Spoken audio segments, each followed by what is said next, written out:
నమస్కారం గురుగారు. ఆశీర్వచనం తల్లి. గురుగారు, జూన్ నెలలో కన్యా రాశి వారికి ఎలా ఉంటుంది? అలాగే వాళ్ళు చేసుకోవాల్సిన పరిహారం గురించి కూడా తెలియజేయండి. అమ్మ, కన్యా రాశి వారికి ఈ జూన్ నెలలో ఎలా ఉండబోతుంది అంటే కాస్త మిశ్రమ ఫలితాలుగా గోచరిస్తున్నాయి.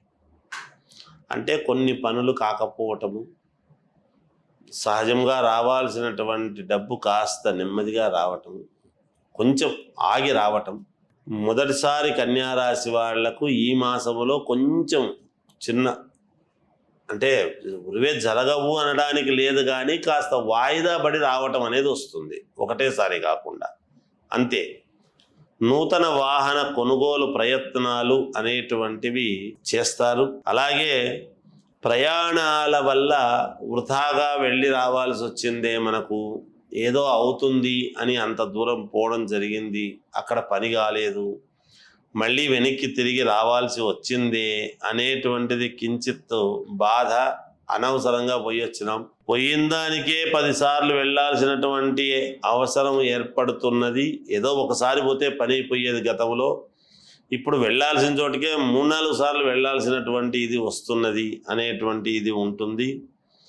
కుటుంబ సభ్యులతో అకారణముగా మాట పట్టింపులు, అనవసరముగా మాట పట్టింపులు అనేటువంటివి వస్తాయి. జాగ్రత్త వహిస్తే మంచిది మాట్లాడేటప్పుడు.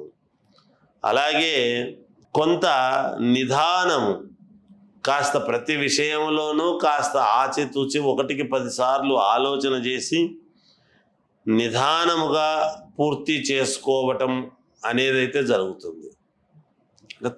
తొట్టుపాటుతనంతో కాకుండా ఆలోచన చేసి ఈ పని ఎలా చేసుకుంటే నేను సక్సెస్ అవుతాను అనేటువంటి దాంతో ఓపికగా ఉండి పని చేసుకోవడం అనేది జరుగుతుంది. పని అయితే పూర్తి అవుతుంది.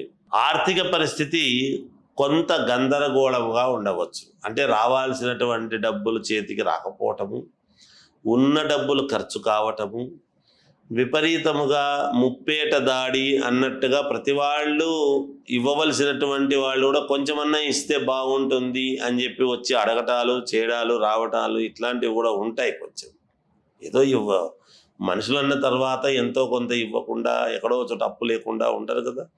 ఆ అప్పుల వాళ్ళు కూడా ఒకరిద్దరు కొంచెం తొందర పెట్టేటువంటి పరిస్థితులు ఉన్నాయి అనేటువంటిది తెలుస్తూ ఉన్నది. అంతేకాకుండా వృధా ఖర్చులు అనేటువంటి అనవసరమైనటువంటి ఖర్చులు నెత్తినొచ్చి పడతాయి. సంబంధం లేనటువంటి వచ్చి పడే పరిస్థితి ఉన్నది. వ్యాపారాలు చేసుకునేటువంటి వాళ్లకు మాత్రము స్వల్పముగా లాభిస్తుంది అనేది ఉంది. అంటే ఎక్కువగా లాభాలు వస్తాయనడానికి లేదు, కానీ కొంచెం తక్కువ లాభాలు అనేటువంటివి అయితే రావచ్చును. అలాగే వృత్తి ఉద్యోగాలలో ఉండేటువంటి వాళ్ళు కొంచెం వివాదాలకు దూరముగా ఉంటే మేలు జరుగుతుంది. లేకపోతే అనవసరముగా వాళ్ళ మీదకి వచ్చే అవకాశాలు ఉంటాయి. మన పనేదో మనం చేసుకొని మన సంగతి చూసుకొని పోదాము అనేట్టుగా వాళ్ళ పని వాళ్ళు చేసుకొని పోయే వాళ్ళకి ఎటువంటి ఇబ్బంది ఉండదు. ఏం జరిగింది అని ఎవరైనా పక్క వాడిని అడిగేటప్పటికీ వాళ్ళు ఇంకో రకంగా చెప్తారు, వీళ్ళు ఇంకో రకంగా అనుకుంటారు. చెప్పేటప్పుడు ఇంకో రకంగా చెప్పి లేని సమస్యలకు దారితీసే పరిస్థితి ఉంటుంది. సంతాన ఆరోగ్య విషయంలో కొంత జాగ్రత్త తీసుకోవాల్సినటువంటి పనులు ఉన్నాయి. మాసాంతంలో కుటుంబ సభ్యులతో కలిసి ఎక్కడికైనా ఒక తీర్థయాత్ర కానీ లేదా ఏదైనా గుడికి కానీ ఆధ్యాత్మికమైనటువంటి వాటికి కానీ వెళ్ళే అవకాశాలు ఉన్నాయి అనేది స్పష్టమవుతూ ఉన్నది. ఇది తల్లి కన్యారాశి వాళ్ళ యొక్క ఇది. ఓకే, అంటే వివాహం చేసుకునే అవకాశం ఉందంటారా? వివాహానికి కావాల్సినటువంటి శుభకార్యాలకు కావాల్సినటువంటి ఇవి మామూలుగా ప్రయత్నాలు చేస్తారు. విద్యార్థులు చాలా శ్రద్ధగా చదవాల్సినటువంటి అవసరం ఉంటుంది. రాజకీయాలలో ఉండేటువంటి వాళ్ళు కూడా ఆచితూచి జాగ్రత్తగా అడుగులు వేయాల్సినటువంటి పని ఏర్పడుతున్నది ఇక్కడ. అంతేకాకుండా మామూలుగా పనిచేసుకునేటువంటి వాళ్ళు కూడా కొంచెం ఆలోచన చేసి నెమ్మదిగా ఆచితూచి అడుగులు వేస్తే మేలు జరుగుతుంది అనేది ఇక్కడ. ఓకే, విదేశాలకు వెళ్ళాలని అనుకున్న వాళ్ళకి ఎలా ఉంటుంది? విదేశాలకు వెళ్ళాలి అనుకునేటువంటి వాళ్ళు ప్రయత్నాలు చేసుకోవచ్చు, ఇబ్బంది ఉండదు, వెళ్ళవచ్చు. ఓకే, సినీ ఇండస్ట్రీలోకి వెళ్ళాలనుకున్న వాళ్ళకి ఎలా? సినిమా ఇండస్ట్రీలోకి వెళ్ళాలనుకునేటువంటి వాళ్ళు కూడా వెళ్ళవచ్చును, ఇబ్బంది ఏమీ ఉండదు. కొంచెం నిలదొక్కుకోవడానికి సమయం పట్టవచ్చును, అనుకూలించడానికి వాళ్ళు ఆదరించడము చేయటము అనేటువంటిది కొంచెం సమయం పడుతుంది కాక అలా అలాగే. చేసుకోవచ్చు. ఓకే. వ్యవసాయ రంగం వాళ్ళకి ఎలా ఉంటుంది గురుగారు?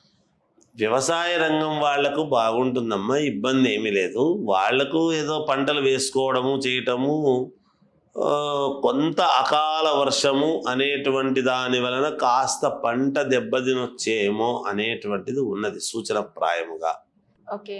ఈ రాశి వాళ్ళు ఎలాంటి పరిహారం చేసుకుంటే మంచి జరుగుతుంది అంటారు? ఎక్కువగా ఈ కన్యా రాశి వాళ్ళు గణపతిని ఆరాధించటము, శివుణ్ణి ఆరాధించడం అనేటువంటిది ఒకటి, ముఖ్యంగా ఆంజనేయ స్వామిని ఆరాధిస్తే ఇంకా మేలు జరుగుతుంది అనేది ఒకటి. ఇంకా మెరుగైనటువంటి ఫలితాలు మాకు కావాలి, మేము ఏం చేసుకుంటే బాగుంటుంది అని గనక అనుకుంటే ఈ మాసం అంతా కూడా 7 లవంగాలు, 5 యాలకులు, 2 కాయిన్స్ మీ దగ్గర పెట్టుకుంటే మీకు యోగదాయకముగా ఉంటుంది, మేలు జరుగుతుంది గాక.